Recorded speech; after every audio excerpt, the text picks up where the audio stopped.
twongeye turatomboye bana b'Imana kuba Nyagasana duhamaganga kuri buri munsi kugira ngo atugirire neza buri munsi. Ku izina ry'Imana Data n'Umwana na Roho Mutagatifu, amen. Amahoro bana b'Imana, ni muhumure, Yesu aradukunda kandi akadukiza. Dore ibaruwa y'umukiro Imana twandikiye kuri wa kabiri w'icyumweru cya 22 tariki 30 Kanama 2022. Iyo ushaka kudukurikira buri munsi ujya kuri YouTube ukandikamo ijambo buri munsi, ugashakashaka buri munsi, wahagera hari ikirango cya Bibiliya gitwibutsa ko Imana itubwira mu ijambo ryayo buri munsi, maze wahagera ugafungura, warangiza ugafungura ariko ukibuka no gufungurira abandi. Ibyo kandi ukabikora buri munsi, wiyandikishe, uhagume, ubutahava, maze tugumane n'Imana buri munsi. Isomo rya Mijomoro ya mbere Pawulo Mutagatifu yandikiye Abanyakorinti, umutwe wa 2 umurongo wa 10 kugeza ku 16. Bavandimwe, Roho y'Imana acengera byose kujya no ku mayobera y'Imana.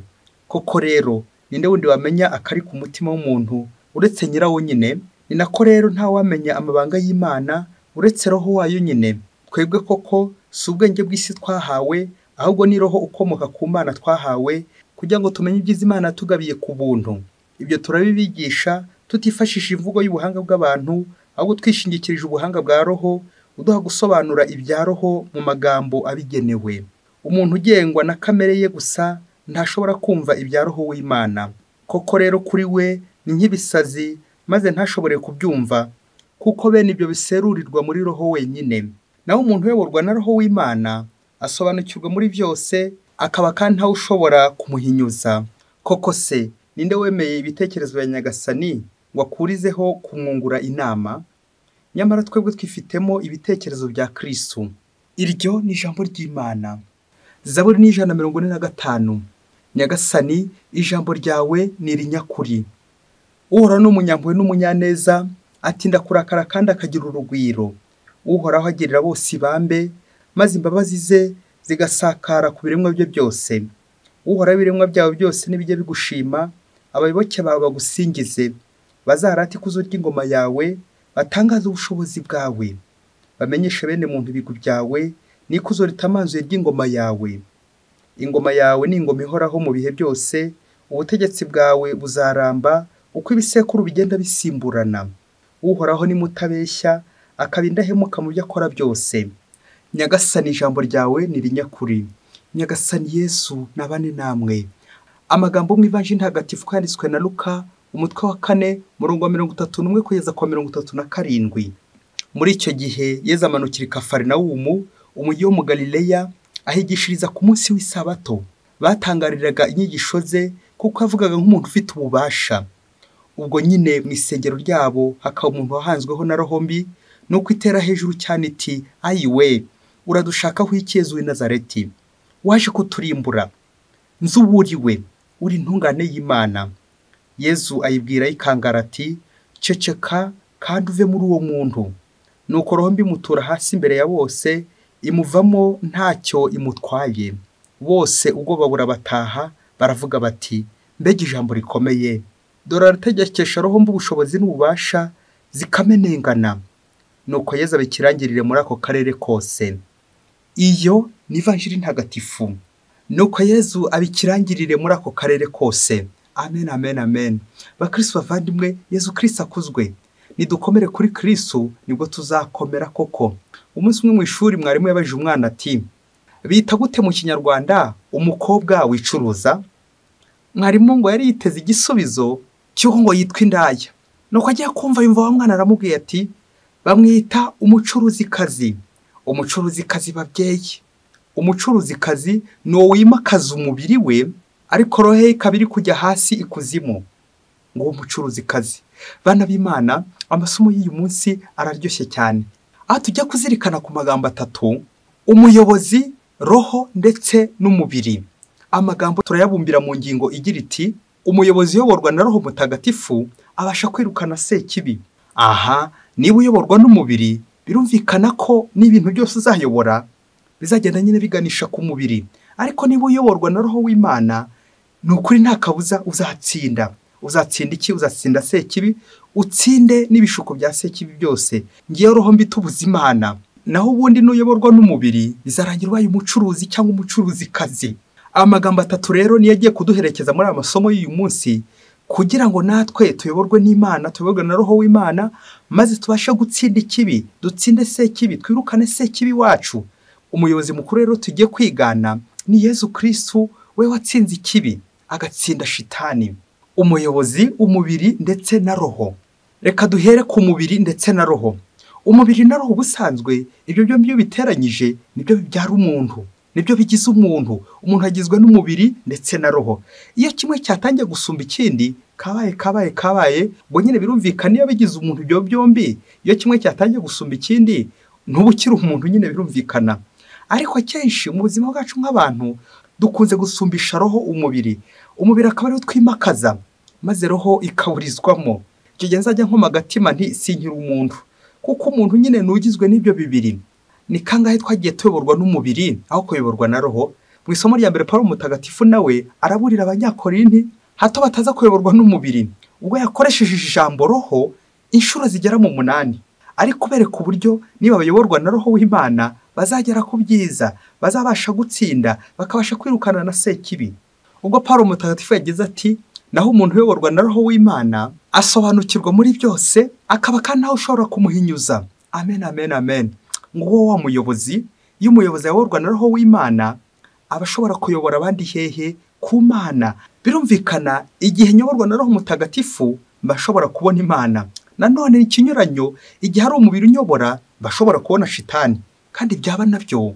Nguko rero uko tugomba kuyoborwa n'ijambo ry'Imana rya buri munsi, kugira ngo rihore ridukebura aho twadohotse, aho twahaye umubiri agaciro karenze, tukawukuza kurenza roho, tugashyiramo ubwo busumbane, deséquilibre, twongere tugaruke bwangu. Anabyo umurimbyi wa Zaburi yadushishikariza kugaruka ku ijambo ry'Imana, ubwo yagize ati, Nyagasani ijambo ryawe ni irinyakuri. Amen, amen, amen. Mu gisomo rya mbere riri gutwereka ingaruka nziza z'umuntu uyobowe na Roho mutagatifu, ivanjiri yo iri kugaruka kuri roho mbi, uburyo twakwirukana roho mbi. Roho mutagatifu mu isomo rya mbere, ivanjiri roho mbi. Yezu rero turamubona ari kwirukana sekibi. Ubwo yari ari kwigisha i Kafarinawumu, batangaraga inyigisho ze kuko avuga nk'umuntu ufite ububasha. Amen, amen, amen. Nyuma yo kuva ku mubiri ndetse na roho bigomba gukorana kugira ngo bigeze umuntu aheza koko, tujye kurebera hamwe iri jambo umuyobozi cyangwa ubuyobozi aho rituruka. Ubuyobozi bwa Yezu cyangwa ububasha bwa Yezu ni ukugeza abantu aheza. Twumvise uburyo abari bari Kafarinawumu mu isengero batangariraga inyigisho za Yezu kuko yavuga nk'umuntu ufite ububasha. Ese iryo jambo ububasha ryaba rituruka hehe? C'est avec autorité. Ngira iryo jambo ry'igifaransa autorité riva ku kigereki exousia by'inshinga y'ikilatini augere, qui signifie augmenter, développer, kuzamura, guteza imbere, gukura abantu hasi ubajyana hejuru, gukura abantu habi ubajyana heza, gukura abantu kwa sekibi ubajyana ku Mana. Ngira iterambere mu Mana.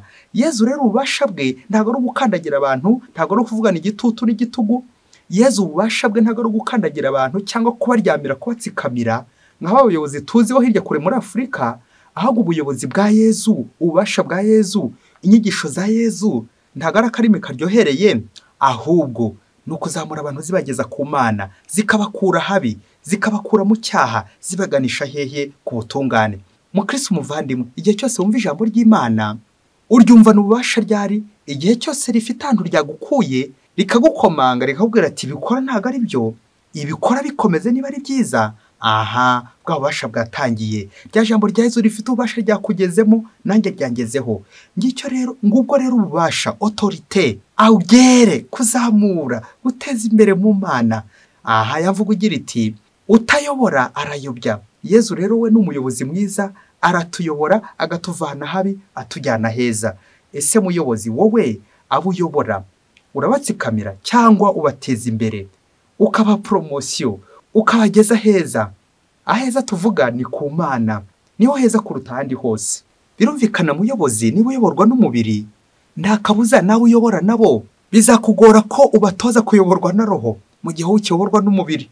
Ariko muyobozi ugize tombora, ngize tombora, nk'abanyoborwa na Roho w'Imana, birumvikana nabo nyobora bishobora kubabwiza ububasha, nkababwiza ubwo bubasha ubwo buyobozi, maze nabo bakabasha guhinduka, bahindukira Imana.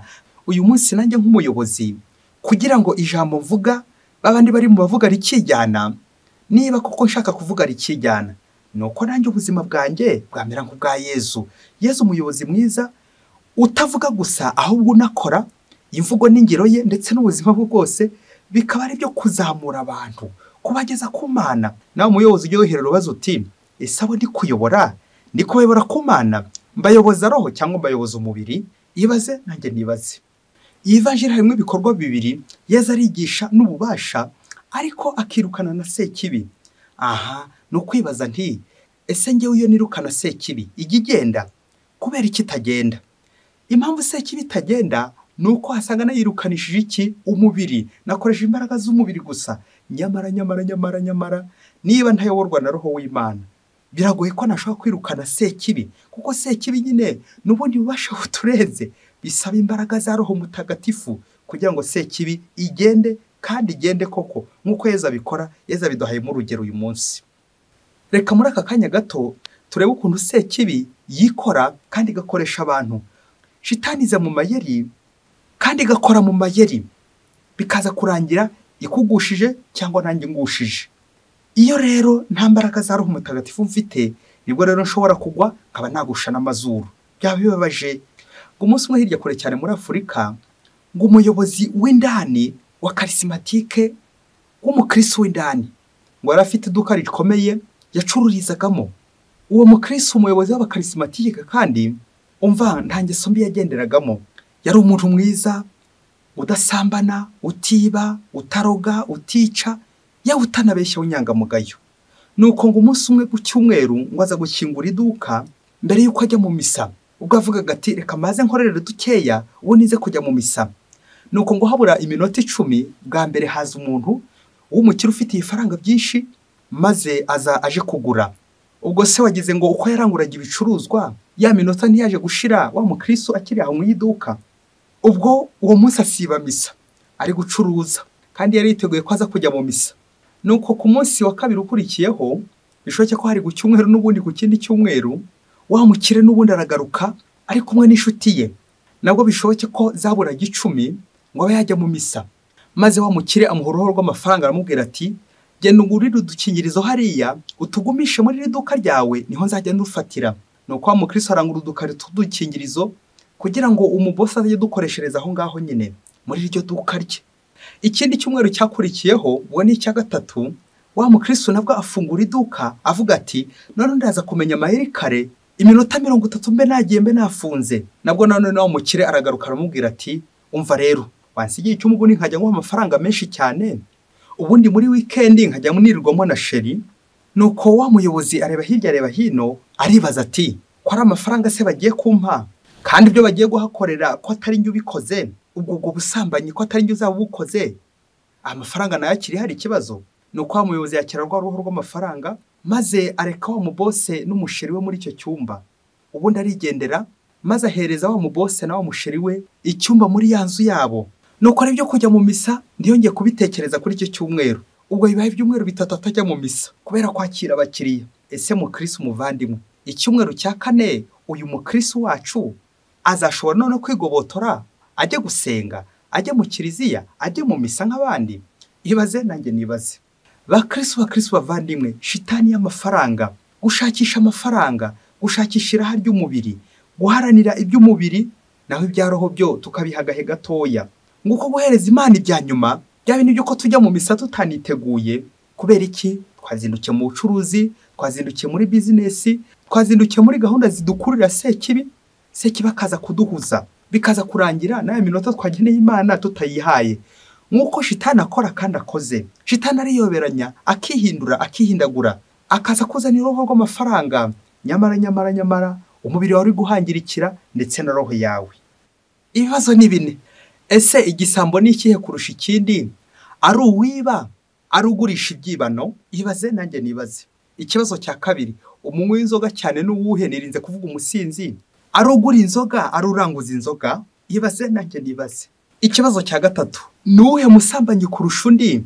Ari ukodesha icyumba cyo gusambaniramo, ari nyiri icyumba cyo gusambaniramo?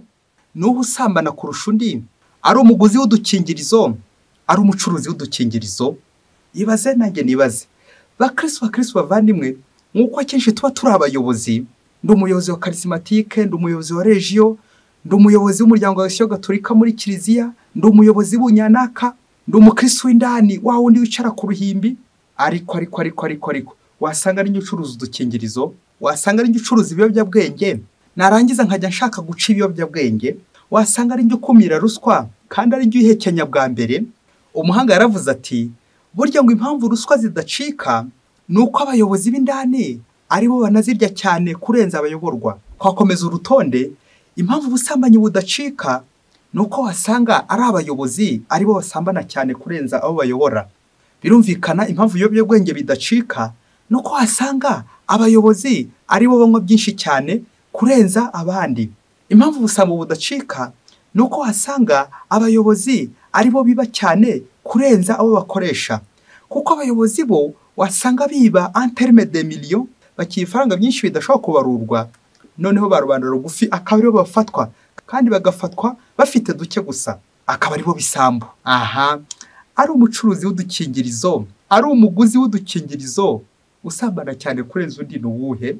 Nguko umubyeyi atakohereza umwana kugura itabi, yarangiza akamubwira ati mwana ntukanywe itabi. Ntiwakohereza umwana ngo ajye kugurira ikiyobyabwenge, warangiza ngo umwana ntugafate ibiyobyabwenge. Ça c'est la contradiction, n'est-ce pas?